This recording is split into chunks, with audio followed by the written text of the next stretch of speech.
Hi everyone, this is just another random chat video type thing. I have previously made a video called Working in Retail for Beginners. Now obviously that was taken from my experience of working in retail for about 10 years, and basically I make it sound like a horror show working in retail, and I stand by that statement. But now I'm working in care, so I thought I'd talk a little bit about my time working in care. Now obviously because I'm still currently working in the industry and I deal with clients, I have to be quite sensitive about that and not, identify anybody or any of their conditions, because I'd lose my job so fast if anyone saw this video. It would not be funny. But before working for the current company I'm working for, I worked for two other companies, and I feel as if I can talk about them a bit more openly and freely without worry so much. First company I worked for, I'm not actually going to say their name because I'm going to put them down quite a lot because they were just terrible.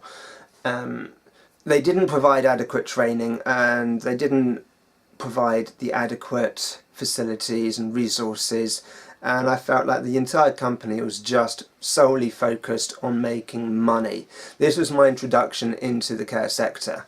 I was working with people with quite severe challenging behaviours and learning disabilities, and I had never worked with anyone with challenging behaviour before, and you've got to start somewhere, I suppose. But it really was, straight from nothing into the fire. I never got spat at. I know some people get spat at, but I've been bitten several times, had my hair pulled, had my clothes ripped, been scratched, punched, kicked, all that. This was coming out of a world of retail, which is completely different to care work. So I was completely unprepared for all this, and a lot of the staff there were really unprepared. Some of them had experienced that kind of thing before, but the whole thing was just a complete nightmare from start to finish. That place is now gone. There's a CQC report on there, I think it was like 22 pages long, listing failure after failure after failure. They actually chose, the actual management took the decision to close the place down before CQC could do it. So then they can basically say that CQC haven't shut down one of their homes, but effectively it would have gone, basically. I was kicked out of there because I was used as a scapegoat, because I made a comment to someone who then started an investigation, and I was used as a scapegoat and they kicked me out. And then some other people actually quit in protest of that, but I didn't realise at the same time one of the seniors there had actually also made an official complaint. So basically this is my first line in care. Was just crazy. I was there for 6 months, and actually when I left I was really upset, even though from the moment I would get there in the morning or whatever time my shift started, to the moment I left, it was literally just a battle to stay alive. And at the time I was like, oh my god, I can't handle this. And I did actually have a bit of a mental breakdown while I was there one day. I just completely broke down. I couldn't handle what was going on, and it was just crazy. But I really was sad when I left, and I was thinking, this is just the end of the world. This is what I want to do. I want to look after people. I enjoy looking after people. I used to think if I can make someone smile just once during the day, then I've done a good job. But I had crazy times. I'm being a little bit vague, but yeah, I had learnt a lot there. But I mean, when I started out in care, I didn't know anything. I remember one day I was working with this person. She wasn't particularly difficult to work with. It's just so far removed from anything I'd ever done before. I was almost having a bit of a me attack, and I was like, I don't know what to do, I don't know what to do, and I was actually physically shaking. I don't know what to do. Now, the me now would be able to do it easily. In fact, the me only a couple of months after that initial shaking, wondering what to do, could deal with it, because I ended up having to show somebody else who was putting with the same lady, and she didn't know what to do, and then I had to come in and demonstrate to her how things are done. And I was thinking, well, this was never done for me. I really wish someone had just shown me. You're supposed to shadow. If people are watching this now saying, oh, you're going to care, you're supposed to shadow. And yeah, but different companies have got different ideas on shadowing. Some people, their idea of shadowing is watch somebody for like half an hour and then you leave you to it. And that is not shadowing, that is not learning. But that is the way a lot of companies work. And just like, I don't know anything about this person. I've been with them for like half an hour and you're expecting me to know what to do in all these situations. There was one I remember one girl there. She was great. I loved working with her. She used to attack literally everybody except me. I was the only person she was nice to. I shouldn't laugh about it. Everyone else got beaten up. But no, that was really good. And then, but there was one guy there. Couldn't get near. I couldn't work with him. I'm physically good, and in the morning when they were working out who would work with who, they knew not to put me with that person because I physically couldn't do it. You know, and tried, but he would just try and eat me. Basically, that was his general way of dealing with me. He wanted to eat me. He actually wanted to eat me. So yeah, when you're in an environment like that, you build up some strong bonds with the people. I left that company several years ago, and I've still got several of those people on my Facebook even today. Because when you're fighting for your life, and the moment you arrive to the moment you leave, you do kind of build up a bond with people like that. It's some places you might work with dangerous people, but you're given the adequate training and adequate facilities to deal with such people, and we weren't. The next company I moved to was completely different, and I moved into a home that had been there for a long time. The residents had lived in there a long time, and the staff had worked there a long time. And it couldn't have been a more different environment, and I quickly realised that everything I had learned in my previous job was actually wrong. And I basically learned how not to run a care home. So if you ever, want to know how not to run a care home, then I experienced that for all that time. And I moved into this other home, which was just so different. And it was like a completely different job. I mean, I was still working with people with learning disabilities, and this time physical disabilities, which I hadn't done before. No challenging behaviours, although there was one person there. I wouldn't really describe him as challenging behaviour. He just got frustrated and would shout a bit sometimes. But I mean, to me, a challenging behaviour is someone who actually is trying to physically hurt you.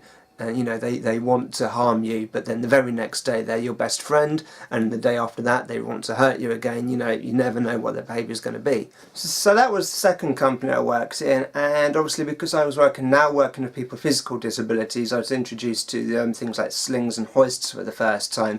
But again, I had proper training, and I felt with this place I could ask questions, and if I wasn't sure how something was done, I felt I could ask, whereas in my previous role I felt I couldn't really ask. There wasn't really anyone to ask, and no one was like really that approachable. It was like you had the staff in the office, and they were kind of like, they're above everyone. We're in the office, you can't talk to us. And then you had the poor old people below, and it's like, well, I don't know, I'm just as inexperienced as you. Whereas when I went to this new company, I'm not going to mention their name either, everyone was so approachable, and my manager was really approachable, and the seniors were approachable, and I could ask anything about anyone, any situation, and I felt I could ask, and I felt I could contribute ideas, even though they'd been there for so many years. I felt, even with my limited experience, I could suggest things and ask things, and I learnt so much from this place. I learnt how to be confident working with someone with a learning disability or someone with a physical disability. Whereas the other place, basically, I was just getting beaten down and down and down and down. And I remember I went into a shop after work one day, the first place this is, and I was saying to friends in there, saying, I don't know if I can do it. I said, I don't know if I can do this job. I don't know if I'm cut out for it. And I remember that quite clearly because I was really upset because this is what I wanted to do, and I was just thinking, I can't do it. I'm not cut out. Is this what it's all like?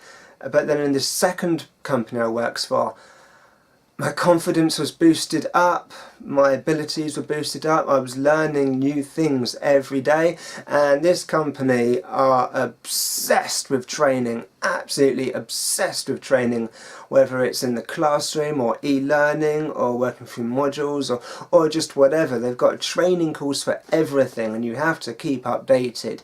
And some of you, if you're watching this, you might even be able to guess what the company is. I don't know if other companies are quite as obsessed with their training, or online training or classroom training as this company, and you can log into your portal and then you can see exactly what you need to do and when it's about to expire. And I can actually still log in now.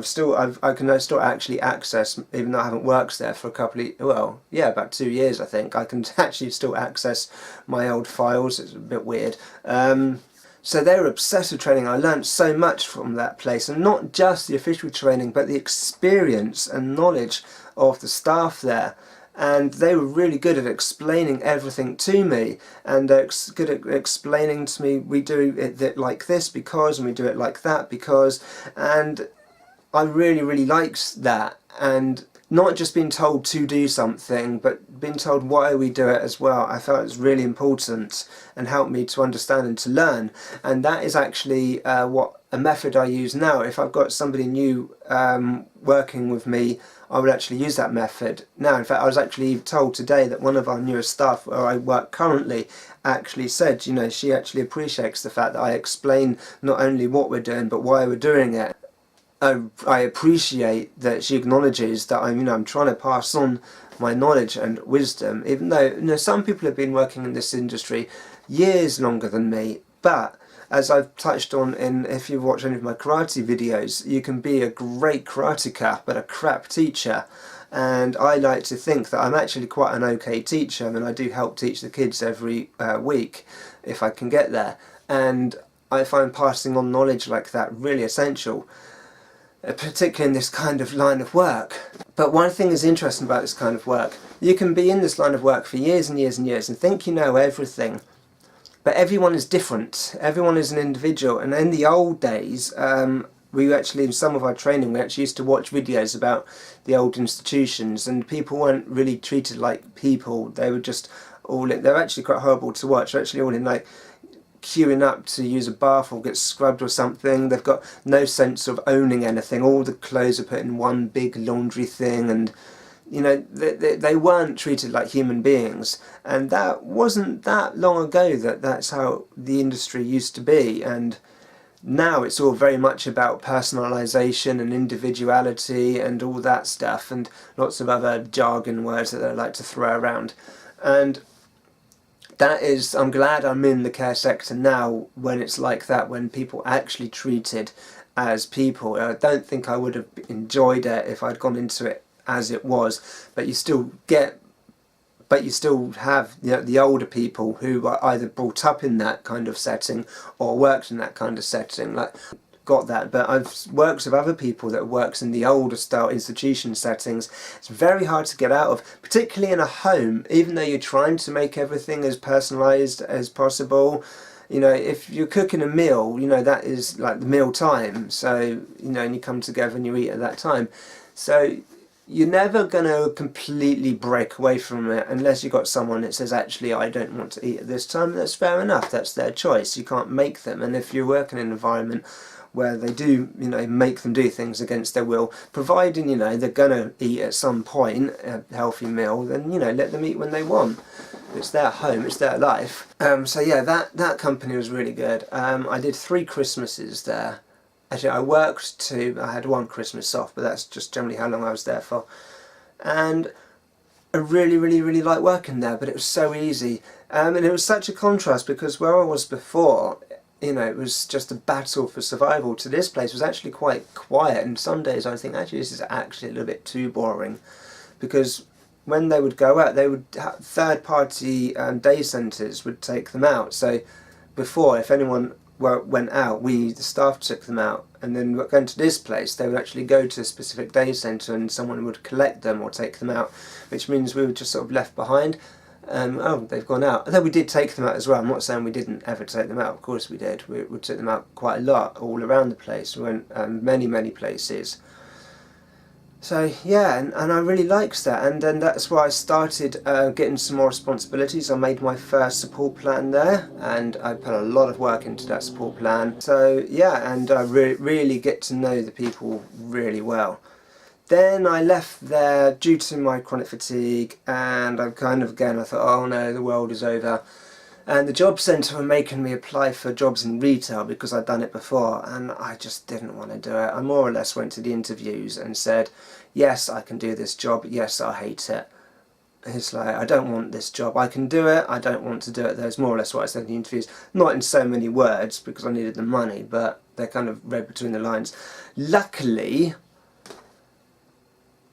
the company I work for now found my CV online, called me up and said, would you like an interview? And I was like, yes I would. And I went along for my interview. My hair shorter than it is now. If you look at my video how to make a smoothie, which I made about a year ago, you see my hair is slightly shorter than it is now. It was about the same time I went for the job interview, and I went along, had suit and tie, I was all very smart, and you know, made myself look like the business. And they gave me the job that day. I think I got home, they called me up and said, do you want the job? I was like, yes please. And I love it. It's very different because I'm not working in an individual care home now. I'm driving all over the place from house to house to house to house. So it's very different what I'm doing now. Yet it's the same. Some elements are exactly the same, some other elements are completely different. Being inside somebody's house is very different to being inside a care home setting. When I worked in a care home, I found it very easy to just switch off at the end of the day. Okay, I've stepped out the door, switch off. You need to be able to switch off. You can't do this job if you can't switch off. But now I find it a little bit more tricky because I'm going into people's homes and I'm getting to know all their relatives and their friends and family and their pets and stuff like that, and it's not as easy. There is a lot of driving about, but that's okay. I knew that when I took it on, and I work for quite a good company. There are some other companies out there which aren't so brilliant, and I think I got lucky basically where I am. But again, you know, it's more. But with this one, I'm working again. I'm working with people with learning disabilities. I'm working with people with physical disabilities. No real challenging behaviours again. I might one day go back into it, and it is interesting and educational. I can see why people don't do it, and I can also see why some people do it. And a lot of people say to me, oh, they couldn't do care. And they say, you know, oh, I couldn't, you know, and a lot of the reasons they give for the reasons they couldn't do it is like the personal care, okay? In all the jobs I've been in, all the companies I've worked in, there's been personal care, which basically means helping someone go to the toilet, cleaning them up. It's part of the job. And a lot of people tell me they couldn't do that. To be honest, that is the easiest part of the job, alright? Cleaning up human waste is the easiest part of the job, no question. For me, that is, you know, you've got to just give them their dignity and make them feel, you know, making them feel like a person, not just something that needs cleaning or whatever. Actually giving them the ability to feel like, oh yes, I'm helping you go to the toilet, but you are a person, and I respect you as a person, and I respect your dignity and all that. That's the easiest part of the job. I found the hardest part of the job, as I was saying a moment ago, is having the professional detachment. You can't become too attached to the people you're working with, and I find that is actually really difficult. In my interview, I actually said I can, you know, have a really good professional detachment, and at the time that was true because I was only used to working in care home settings. Now I'm actually out there in the community. It is a lot harder to be detached, and you know, you're seeing these people, you know, every day in their homes, but you have to be, otherwise you wouldn't be able to do the job. You can't become emotionally involved in these people's lives. You just can't do it. And you have to stay professional. You can't cross the line. And sometimes I've wobbled about the line, and it's never good. If you cross the line between your personal life and professional life, it doesn't work. Things go wrong. Even if you cross over just slightly, it's not good. It's not worth the risk. It really isn't. You've got to stay. This is my personal life, this is my work life, and the two don't ever come in contact. And if they come in, even if they just touch, things go wrong. You need to keep them separate for your own sanity, you need to keep them separate for the reputation of the company, you need to keep them separate for the welfare of the person you're looking after. You cannot allow your personal life and your work life to meet, no matter how difficult it is sometimes. You learn from it. You learn all the time. You never ever stop learning, and you learn from mistakes. You learn from that, and then you become a better carer and a better person, and then you become better at your job. Anyway, so that's just a little bit about my career in care and where I am at the moment. If you like this, give it a thumbs up, check out my other videos, and my video about working in retail as well, check that one out, and I'll see you later. Bye.